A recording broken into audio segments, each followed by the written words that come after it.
नमस्कार, news special में आप सभी का बहुत स्वागत है। मैं हूं सचिन वर्मा।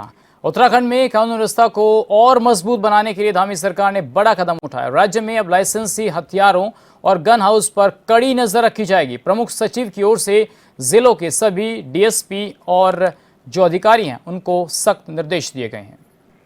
उत्तराखंड में पिछले कुछ दिनों से कानून व्यवस्था को लेकर गंभीर सवाल उठ रहे थे, लेकिन अब धामी सरकार ने सख्त संदेश दे दिया है कि कानून व्यवस्था से खिलवाड़ नहीं होगा और उसके लिए अब धामी सरकार ने पूरा रोड मैप तैयार कर लिया है। अब हथियारों के रिकॉर्ड रखने होंगे, संदिग्ध लोगों के लाइसेंस रद्द किए जाएंगे और क्या कुछ दिशा निर्देश जिले के अधिकारियों को दिए गए हैं, देखिए रिपोर्ट। सरकार का बड़ा एक्शन, कानून व्यवस्था पर अब सख्त होती हुई नजर आ रही है धामी सरकार। इसके अलावा जो बड़ा फैसला लिया है सरकार ने वो है लाइसेंसी हथियारों को लेकर। लाइसेंसी हथियारों पर अब सख्त निगरानी होगी, गन हाउस की जांच होगी और इसके लिए प्रमुख सचिव ने, जो गृह विभाग के प्रमुख सचिव हैं, उन्होंने डीएम एसएसपी को कड़े निर्देश दे दिए हैं। अब अपराधियों पर सीधी कार्रवाई होगी। पहाड़ में अगर अपराध किया तो अब खैर नहीं होगी। और क्या कुछ रोड मैप सरकार तैयार कर रही है, मेरे सहयोगी प्रशांत धीमान मेरे साथ जुड़ गए हैं। प्रशांत, जिस तरीके से ऑपरेशन प्रहार हो या फिर लाइसेंसों की धरपकड़ हो रही है, क्या कुछ सरकार ने रोड मैप तैयार किया है? देखिए, मैं बता दूं आपको सचिन, जो भी हथियार हैं उनके लाइसेंस जो हैं वो दोबारा से रिन्यू किए जाएंगे और कहीं ना कहीं सरकार का ये कहना है कि उसमें जितने भी संवेदनशील लोग हैं, जिन पे कहीं ना कहीं आपराधिक घटना का मामला है या केस उन पर दर्ज है, उनका हो सकता है उनके लाइसेंस रद्द भी कर दिए जाएं या उनकी जांच दोबारा से होगी। वहीं जो है ऑनलाइन डेटा को भी अपडेट कर दिया गया है। अब अगर आप ऑनलाइन डेटा किसी का चेक करते हैं तो उसके बाद उसकी पूरी जानकारी सामने आ जाएगी कि ये हथियार किस पे है, कितने कारतूस इसने खरीदे हैं, कौन सी गन इसके पास है। तो लगातार ब्रिगेडियर की हत्या के बाद, जब AK जोशी की हत्या हुई, उसके बाद से लगातार धामी सरकार एक्शन में है और कानून व्यवस्था को लेकर जो सवाल जो है विपक्ष पक्ष पर उठा रहा था, भाजपा सरकार पर उठा रहा था कि भाई भाजपा सरकार फेल हो गई है, तो कहीं ना कहीं उसी के तहत ये फैसला लिया गया है और सारे हथियारों का रिन्यू किया जाएगा। लाइसेंस को दोबारा से जो है देखा जाएगा कि जितने भी संदिग्ध व्यक्ति हैं उनका लाइसेंस रद्द भी हो सकता है। प्रशांत, जिस तरीके से चलिए मैं आऊंगा प्रशांत आपके पास, आप बने रहिएगा। हमारे साथ आशीष सैनी जी जुड़ गए हैं, वरिष्ठ कांग्रेस नेता हैं। आशीष जी, स्वागत है आपका। आशीष जी, आवाज आ रही है?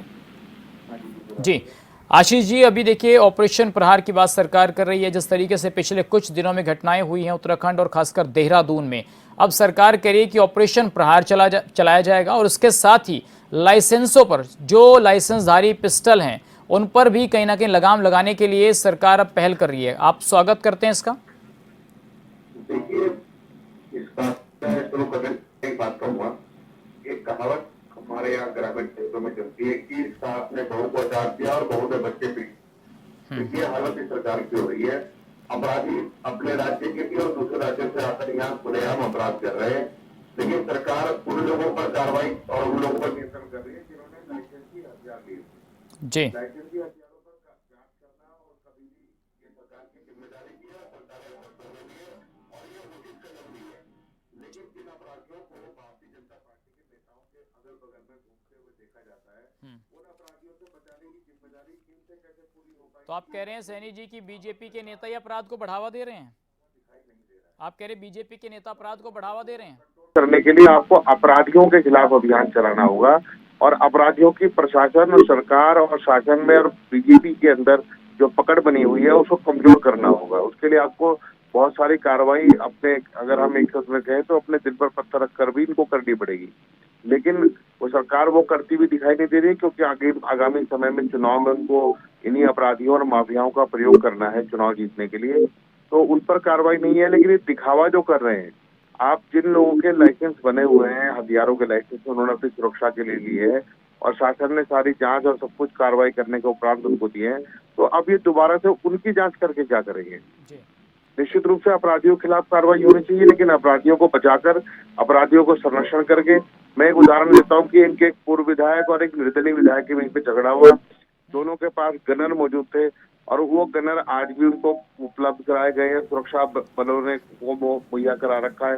तो वो सिर्फ इसलिए तो है कि उनके अपराध को संरक्षण करने। आशीष जी, मैं आपसे पूछ रहा हूँ बार बार, आप कह रहे हैं संरक्षण दे रहे हैं। Ashish ji, just a minute, गंभीर नहीं है, लेकिन दिखावा करने में ये पूरी जी तरह से आशीष जी, मैं ये पूछ रहा हूँ सर, आप बार बार कह रहे हैं अपराध को संरक्षण दे रही है, तो क्या बीजेपी के नेता अपराध में संलिप्त हैं, वो संरक्षण दे रहे हैं अपराध में, आप ये कहना चाह रहे हैं? बिल्कुल सर, बिल्कुल बिल्कुल। मैं उदाहरण देता हूँ, जो पूर्व विधायक प्रणव सिंह जी।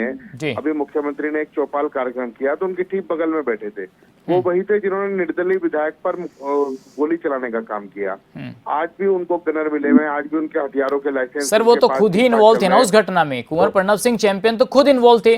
मैं पूछ रहा हूँ, देहरादून में अगर एक क्लब में झगड़ा होता है, गोलियां चलती हैं, या उससे पहले एक मॉल में सुबह सुबह गैंगवार होता है, तो वो क्या बीजेपी के नेता दे रहे हैं उनको संरक्षण? जी जी बिल्कुल। आप अच्छा। मुझे बताइए कि जो गैंगवार में जिस माफिया की हत्या की गई वहां पर, उस माफिया को लाइसेंस और खनन का काम और तमाम तरह का संरक्षण इस सरकार में मिला है। आज भी सरकार जो है वो अपराधियों को, अभी आपने देखा होगा हाकम सिंह को भी क्लीन चिट मिल गई। जी। तो हर एक सेक्शन के अपराध को तो बचा रहे हैं। आज भी वीआईपी इनकी पार्टी में खुलेआम घूम रहे हैं। आज भी पुलकित आर्य के जो पिता है, उनकी फैक्ट्री को 50 करोड़ रुपए का टेंडर भी दिया। चलिए कमलेश रमन जी हैं सर, वो जवाब दे देगी। कमलेश रमन जी हैं, जरा वो उनसे जवाब ले लेते हैं आपकी इस बात का। कमलेश जी बहुत स्वागत आपका। जी नमस्कार। कमलेश जी, अभी आप सुन रहे थे आशीष जी क्या कह रहे हैं? वो कह रहे हैं कि भाई बीजेपी के नेताओं के साथ जो रहते हैं वो अपराध को जन्म दे रहे हैं, और बीजेपी के नेता के संरक्षण में अपराध हो रहा है उत्तराखंड में। देखिए सचिन जी, मैं कांग्रेस का क्या कहूँ। कांग्रेस का तो आप देख ही रहे हैं कि सबका मानसिक संतुलन जो है बहुत ज्यादा बिगड़ चुका है, कांग्रेस के नेताओं का भी, कांग्रेस के प्रवक्ताओं का भी। जी। अभी मैं सुन रही थी, ये कह रहे कि कुंवर सिंह चैंपियन और जो है पूर्व विधायक या वर्तमान विधायक के बीच में गोलियां चली। अब मेरा सवाल सैनी जी से ये है जी कि हरक सिंह रावत के घर पे यमुना कॉलोनी में जिस समय गोलियां चली, विवेक खंडूरी के पैर में गोली लगी, वो किसने चलाई थी? कुंवर सिंह चैंपियन ने। उस समय वो कांग्रेस के विधायक थे, तो कांग्रेस ने क्या उनके ऊपर कार्रवाई करी थी, जरा ये बताने का काम करेंगे। बिल्कुल। सबसे पहले ये भ्रष्टाचार को बढ़ावा देने का काम करते हैं, ऐसे लोगों को संरक्षण देने का काम करते हैं।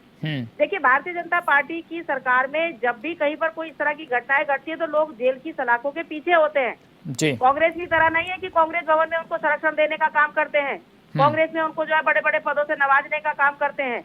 तो आरोप लगाने से पहले कांग्रेस को अपने गिरबान पे शायद झांक लेना चाहिए थोड़ा बहुत, और देख लेना चाहिए हमारा ऑपरेशन प्रहार चल रहा है, और इस वक्त ऐसे लोग जो गलत कृत्यों को अंजाम देने का काम करते हैं वो जेल की सलाखों के पीछे जा रहे हैं। वो कोई भी घटना हो, आप किसी भी घटना को देख लो। अगर आप मच्छी बाजार की घटना को देखते हैं तो तुरंत पकड़ा गया, आप दूसरी वाली घटना देखते हैं उसमें तुरंत पकड़ा गया। पुलिस अपना काम कर रही है, लेकिन कांग्रेस के पास मुद्दे नहीं है सचिन जी। ये मुद्दा विहीन कांग्रेस हो चुकी है। तो जाहिर सी बात है कि ऐसी चीजों के ऊपर भी ये राजनीति कर रही है जिसमें जनता की भावनाएं जुड़ी हो, जिसमें लोगों के परिवार की भावनाएं जुड़ी हो। ये ऐसे मुद्दों को जिंदा करने की कोशिश करते हैं ताकि कांग्रेस को कहीं ना कहीं थोड़ी सी ऊर्जा मिल जाए, थोड़ी सी हिम्मत मिल जाए सड़क पे निकलने की। ठीक है सर, रिस्पॉन्ड कीजिए आशीष जी। तांडव इस समय मचा हुआ है। कांग्रेस के विधायक जिस तरीके से अपने ही नेताओं के ऊपर जो है लट्ठा हो रहे हैं। जी एक मिनट बोलिए सचिन जी। भारतीय जनता पार्टी के प्रवक्ताओं के साथ सबसे बड़ी समस्या ये है कि भाजपा अपने मूर्ख प्रवक्ताओं को भेजती है। मुझे बताइए, इस हत्याकांड में कानून व्यवस्था में जनता की कौन सी भावनाएं आहत हो रही है यदि हम उन पर सवाल खड़ा करते हैं?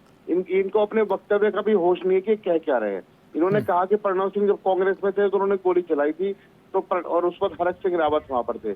तो अब तो प्रणव सिंह भी आप क्या चले गए थे और हरक सिंह भी आपकी बीजेपी में चले गए थे। यही तो मैं कह रहा हूँ, जब वो अपराधी थे और वो कांग्रेस में थे तो आपने संरक्षण देने का काम किया। आज जिन अपराधियों को धनबाद से लेकर झारखंड और छत्तीसगढ़ से आप बुलाकर देहरादून में उनकी शरणस्थली बना चुके हैं, जिस तरीके से सड़कों पर खुलेआम आम आदमी नहीं, रिटायर्ड ब्रिगेडर तक को मारा जा रहा है, तो आप अपनी जिम्मेदारी उठाने के बजाय जो आपने निर्णय लिया है कि सभी लाइसेंस धारियों की जांच करेंगे, मुझे बताइए इसका और अपराधियों को कंट्रोल करने का तुकबंदी क्या बैठती है? सिर्फ यही है कि मतलब हम निशाना कहीं और है और कार्रवाई कहीं और है। आप इनकी सरकार को न तो कानून व्यवस्था से कोई मतलब है। ठीक है, लेकिन आशीष जी अब एक बात बताइए, अगर सरकार ऑपरेशन प्रहार चला रही है उसके अनुसार जो यहाँ रेंट पर लोग रह रहे हैं उनका वेरिफिकेशन होगा, हॉस्टल का वेरिफिकेशन होगा, पीजी चल रहे हैं उनका वेरिफिकेशन होगा, क्लब जो हैं वो कितने बजे तक खुलेंगे उसकी जांच लगातार होगी। सरकार ये तमाम नियम कायदे कानून बना रही है सुरक्षा रक्षा के लिए, तो सर एक बार कह दीजिए कि नहीं अच्छा काम कर रहे हैं धामी जी। मुझे सचिन जी ये बता दीजिए कि ऐसा कौन सा नियम अथवा कानून नहीं था जिसको ये बनाने जा रहे हैं? क्या रात में पब खोलने पर या उस पर नियंत्रण करने के लिए कानून नहीं थे? क्या बहुत सारे जो अपराध आप बता रहे हैं, बाहर से अपराधी यहाँ आया, आपने बिना लाइसेंस की जांच किए, बिना उसका आपराधिक रिकॉर्ड चेक करे उसको आपने पिस्टल का लाइसेंस भी दे दिया, खनन की ठेकेदारी भी करवा रहे हैं और वो खुलेआम यहाँ पर अपना कारोबार चला रहे हैं। बाहर से दूसरे गैंग के लोग आए, ना तो आपकी इंटेलिजेंस बताओ, ये इंटेलिजेंस का कौन सा डिपार्टमेंट, चाहे वो आईपी हो, एलआईयू हो, या कौन सा विभाग यहाँ पर काम नहीं कर रहा है? जी कौन सा बिल्कुल आशीष जी, अब इसका जवाब मैं कमलेश जी से ले लेता हूँ। कमलेश जी, अब एक बात बताइए, अब आपकी सरकार और आपके अधिकारी कह रहे हैं कि भाई बॉर्डर्स पर जो HR number, Delhi number, UP 16, कोई भी बाहर से गाड़ी आएगी उसकी चेकिंग होगी, 12 बजे के बाद क्लब नहीं खुलेंगे, पीजी, हॉस्टल, इनकी सबकी जांच होगी, जो रेंट पर रह रहे हैं किराएदार उनका वेरिफिकेशन होगा। तो सही बात तो कह रहे हैं आशीष जी कि भाई इससे पहले ऐसा कौन सा कानून नहीं था जो अब नया बना दिया आपने? हम पहले से सघन अभियान चलाते हैं, हमारी सभी सीमाओं के ऊपर सघन अभियान भी चलता है। देखिए, आप उत्तराखंड में आने से किसको रोक दोगे? यहाँ पे चारों धाम बसते हैं, यहाँ पे पर्यटन है, यहाँ पे हमारे पर्यटक स्थल है, तो लोग तो आएंगे ही प्रदेश में। लेकिन जो हमारा काम है, पुलिस का काम है, वो चेकिंग करने का काम है। लेकिन अगर उसकी आड़ में कोई गलत कृत्य करने वाले आ जाते हैं तो भाई उनका, अगर वो गलत काम को अंजाम देते हैं तो भारतीय जनता पार्टी उनको संरक्षण थोड़ी देती है, उनको जेल की सलाखों के पीछे डालती है। हमने काल नेमी चलाया सचिन जी, हमने काल नेमी चलाया तो भी कांग्रेस के पेट में दर्द हुआ।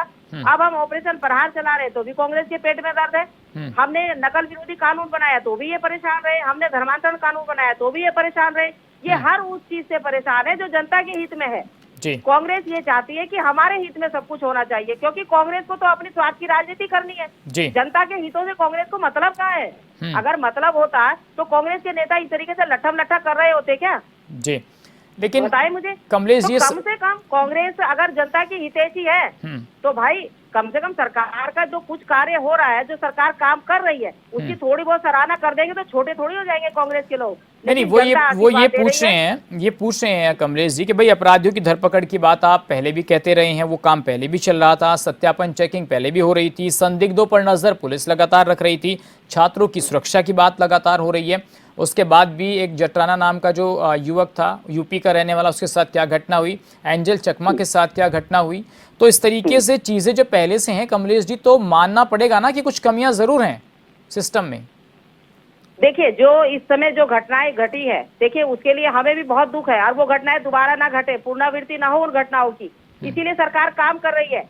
अब मुझे ये बताइए, क्या ये क्लीन चिट देते हैं कांग्रेस की कि कांग्रेस की सरकार में इस तरह की घटनाएं नहीं घटी? मैं बताऊं, दर्जनों घटनाएं कहाँ कहाँ पर घटी हैं। कांग्रेस भवन के अंदर खुद गोली चल जाती है, दिल्ली के अंदर खुद मर्डर हो जाता है, भट्टी में डाल देता है इनका व्यक्ति एक महिला को। तो भाई कम से कम कांग्रेस का इतिहास थोड़ा देख लेना चाहिए टीवी चैनल पर बोलने से पहले। क्या सारी घटनाएं आज ही घट रही हैं क्या? ठीक है, पहले कभी घटनाएं नहीं घटी है क्या? जो घटनाएं घटी हैं, क्या कांग्रेस ने कभी उन लोगों को जेल में डालने का काम किया? ठीक है आशीष जी, आप तो ऐसे प्रोजेक्ट कर रहे हैं हर बात को सरकार को कि जैसे भाई क्राइम कैपिटल बन गया हो उत्तराखंड, तो थोड़ा पेशेंस भी रखना चाहिए। सर एक बात बताइए आशीष जी, अगर किसी का क्लब में झगड़ा हो रहा है और सुबह आके फायरिंग कर दे रहा है, तो अब पुलिस हर गली मोहल्ले में थोड़ी ना मिलेगी ना। तो यही तो बीजेपी वाले कह रहे हैं कि भाई कानून व्यवस्था को सुदृढ़ बनाने के लिए हम काम कर रहे हैं और उसमें और तेजी ला रहे हैं। सचिन जी, मैं दो छोटी छोटी चीजें आपके सामने रख रहा हूँ। नंबर एक, कि उत्तराखंड का 50% से अधिक पुलिस बल लाइन में रखा हुआ है, जिनको तैनाती नहीं दे रहे हैं। उत्तराखंड में पुलिस की कमी है, उसकी जगह नियुक्तियां नहीं हो रही है। और उससे भी अधिक बढ़कर हर एक अपराधी को बचाने के लिए भारतीय जनता पार्टी के लोग हर रोज नई कहानी बन रहे हैं। अभी इन्होंने नकल के बारे में बोला कि नकल में जेल भेज दिया, हाकम सिंह को क्लीन चिट देने का काम किया इन्होंने। जी, प्रणव सिंह, जिन पर विधायक पर हमला करने का आरोप था, वो मुख्यमंत्री के बगल से लेकर अभी कल भी एक प्रोग्राम हुआ तो प्रदेश अध्यक्ष के ठीक बगल में खड़े थे। तो आप बताइए ना कि अपराधियों के साथ बचाव करने का काम करेंगे या अपराधियों तो आप कुंवर प्रणव सिंह चैंपियन को अपराधी मानते हैं? दोगली जो सोच है, दोगली जो नीयत है, वो कहीं भी कानून व्यवस्था से आशीष जी, आप कुंवर प्रणव चैंपियन को अपराधी मानते हैं? के समय में हुए अपराधों के आधार पर ये बचने की कोशिश कर रहे हैं। सर मैं पूछ रहा हूँ, कुंवर प्रणव सिंह चैंपियन को आप अपराधी मानते हैं? नहीं, हम नहीं मानते, बीजेपी सरकार मानती है। बीजेपी सरकार में आने के बाद उन पर अपराध के मुकदमे दर्ज हुए हैं, उससे पहले भी दर्ज हुए हैं। उनके बेटे ने प्रमुख सचिव के बेटे के साथ मारपीट करी, बताइए क्या कार्रवाई? सर एक बात बताइए, पोलारिस होटल में गोली उन्होंने चलाई, आपकी सरकार थी। किस कानून व्यवस्था की बात कर रही है? सर पोलारिस होटल में गोली कुंवर प्रणव सिंह चैंपियन ने चलाई, वो तब आपकी पार्टी में थे। हरक सिंह रावत का जिक्र तो मैडम अभी कर ही रही थी, जो मंत्री थे हरक सिंह रावत, उनके घर पर गोली चला दी थी। अब बीजेपी सरकार में गोली चल गई। हाँ, अब मैं आपकी ही दोनों बातों का जवाब दूंगा। जब प्रणव सिंह ने गोली चलाई पुलिस होटल में तब भी, और जब उन्होंने उस समय हरक सिंह रावत जी के यहाँ हमला किया तब भी, दोनों बार में एफआईआर दर्ज हुई है। तो सर एफआईआर तो अभी भी दर्ज, जो जेल में रह के आए बीजेपी की गवर्नमेंट में, एफआईआर की कॉपी कहाँ पर है? सर बीजेपी की गवर्नमेंट में क्या अभी वो जेल नहीं रह के आए क्या? नहीं, उस मामले में रह के आए जिसमें उमेश कुमार के खिलाफ मुकदमा। तो मैं वही तो कह रहा हूँ सर, अपराध किया तो जेल गए ना अभी। सरकार के गोद में बैठे हुए विधायक हैं, लेकिन मुझे बताइए प्रणव सिंह के अन्य अपराधों पर मुकदमे दर्ज हुए हैं। कांग्रेस के समय में भी दर्ज हुए और बीजेपी के समय में भी कुछ मुकदमे दर्ज हुए हैं। मुझे बता दीजिए मुख्यमंत्री की क्या मजबूरी है कि उसको ठीक बगल में अपने बिठाने की आवश्यकता पड़ रही है? क्या मुख्यमंत्री की सुरक्षा को खतरा नहीं है? जब इन्हें मालूम है कि हरक सिंह की पार्टी में गोली जाके चला चुके हैं, जब इन्हें मालूम है कि वो पूर्व एक निर्दलीय विधायक पर गोली चला चुके हैं, तो क्या ये मुख्यमंत्री धामी पर हमला नहीं कर सकते? ठीक है कमलेश जी, आपको क्या लगता है कि सिर्फ ये काम बीजेपी में ही हो रहा है? कांग्रेस के नेता सब पाक साफ हैं, उनके साथ कोई इस प्रवृत्ति का व्यक्ति नहीं रहता? कमलेश जी बिल्कुल, मैं यही तो बार बार कह रही हूँ सचिन जी कि क्या कांग्रेस की सरकार में पहले मर्डर नहीं हुए? क्या कांग्रेस की सरकार में पहले घटनाएं नहीं घटी? यहाँ पर नारी निकेतन में मर्डर हो जाता है, नारी निकेतन में एक लड़की को गर्भवती कर देता है इन्हीं का नेता, इनका अधिकारी। यहाँ पर किच्छा में मर्डर हो जाता है, किच्छा में गोली चल जाती है, हल्द्वानी में चल जाती है। ये मतलब समझ में नहीं आता। दर्जनों किस्से ऐसे हैं, कांग्रेस भवन में खुद गोली चल जाती है, खुद मारपिटाई हो जाती है कांग्रेस भवन के अंदर जी। अब आप मुझे बताएं कि कांग्रेस के नेता अपने आप को पाक साफ कहते हैं। अरे भारतीय जनता पार्टी की सरकार में जो भी व्यक्ति गलत काम करता है वो जेल में जाता है। हाकम सिंह की ये बात कर रहे हैं ना बार बार, तो मुझे बताया ना कांग्रेस का कौन सा नेता ऐसा है जो वकील बन करके वहां खड़ा हुआ कोर्ट में कि हाकम सिंह को आजीवन कारावास होना चाहिए? क्यों नहीं खड़े हुए? क्यों नहीं खड़े होते ये उस समय कोर्ट में? बस खाली बात बनाते हैं टीवी चैनलों पर बैठकर, मीडिया में और सोशल मीडिया में। क्यों कांग्रेस की जुबान नहीं खुलती कोर्ट में जाने में? क्यों ये पैर भी नहीं करते? अगर आपको लग रहा है कि गलत है, लेकिन कांग्रेस खुद भ्रष्टाचारी रही है, खुद दोषी रही है, खुद बेईमानी कर रही है कांग्रेस ने, तो आज बड़ी बड़ी बातें करके अपने इनके पाप धुल नहीं सकते सचिन जी। जी तो कमलेश जी थोड़ा सा मान भी रहे हैं कि आपके नहीं भाई थोड़ी चीजें हैं, डिस्ट्रक्शन हो रहा है, या सब चंगा सी उत्तराखंड में कोई कमी नहीं है? नहीं मैं भाई, हम तो कह रहे हैं, हम तो लगातार ये कह रहे हैं कि जो इस तरह की घटनाएं घट रही हैं उनके ऊपर सख्त से सख्त कार्रवाई पुष्कर सिंह धामी जी करवा रहे हैं। वो लोग जेल में जा रहे हैं और ऐसी पुनरावृत्ति, ऐसी घटनाओं की दोबारा ना हो, इसके लिए भी हम काम कर रहे हैं। पुलिस अपना काम कर रही है। ठीक है कमलेश जी, बहुत शुक्रिया, आपने अपनी बात रखी। आशीष सैनी जी आपका भी बहुत शुक्रिया, दोनों मेहमानों का अपनी बात रखने के लिए। प्रशांत मेरे से भी लगातार हमारे साथ बने। प्रशांत, आपने दोनों नेताओं को सुन लिया, प्रणव सिंह चैंपियन पर जाकर बात टिक गई।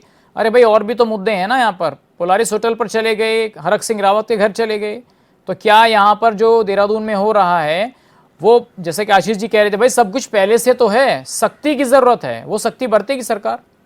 देखिए सचिन, मैं आपको बता दूं, किसी भी सरकार में कहने से काम नहीं चलता कि आपकी सरकार में इतना अपराध होता था और दूसरी सरकार कहे कि आपकी सरकार में इतना अपराध होता था। ये तो पल्ला झाड़ने वाली बात है सचिन। लेकिन सरकार जो है लगातार कोशिश कर रही है कि जो पड़ोसी राज्य उत्तर प्रदेश है उसकी तरह सख्ती यहाँ इस राज्य में भी दिखाई दे। धामी लगातार कोशिश कर रहे हैं कि जिस तरीके से उत्तर प्रदेश के योगी कानून की जो है तारीफ होती है वो तारीफ उत्तराखंड के कानून की भी हो। लेकिन जब से ब्रिगेडियर वाला मसला हुआ है, ये ब्रिगेडियर वाली खबर सामने आई, तब से लगातार सवाल उठ रहे हैं कि भाई जो कानून व्यवस्था की बात धामी करते हैं, क्या वो यहाँ पर बनी हुई है या बिगड़ गई है? धामी जी के हाथ से कानून व्यवस्था चली गई है। और मैं सचिन आपको बता दूं कि अगर ये कानून आया है तो इस कानून से कहीं ना कहीं जो सोशल मीडिया पर हथियार लहराकर रील बनाते थे उस पर भी रोक लगेगी। और आपने कहीं देखी होंगी कुछ घटनाएं ऐसी होती थी, कुछ मृत्यु ऐसी होती थी जो अप्रत्याशित होती थी, यानी शादी विवाह में फायर कर दिया और अचानक से किसी को गोली लगी और उसकी जान चली गई। तो कहीं ना कहीं हो सकता है कि इस कानून के बाद जो है इन चीज़ों पर रोक लगे। लेकिन सवाल ये बनता है सचिन कि यही जो चीज़ें आज हो रही हैं, चुनाव से कुछ महीने पहले पिछले 4 साल से सरकार क्या ने या तो इन पे ध्यान नहीं दिया या ये बातें सरकार तक नहीं पहुंची, और क्या जनता भी ये समझेगी कि ये सब अब चुनावी कानून है या फिर सच में ही जो है वो धामी सरकारी चाहती है कि वो कानून व्यवस्था सुदृढ़ हो उत्तराखंड। चलिए ठीक है प्रशांत, बहुत शुक्रिया आपका तमाम जानकारी के लिए। तो अब उत्तराखंड को अपराध मुक्त बनाने के लिए धामी सरकार ने एक बार फिर कमर कस ली है और जो तमाम अधिकारी हैं प्रदेश भर में उनको सख्त निर्देश दिए गए हैं किसी भी तरीके से कोई ढील ना हो। इसके बाद देखना होगा कि क्या कानून व्यवस्था सुचारू रूप से चलेगी। आज के लिए बस इतना ही, नमस्कार।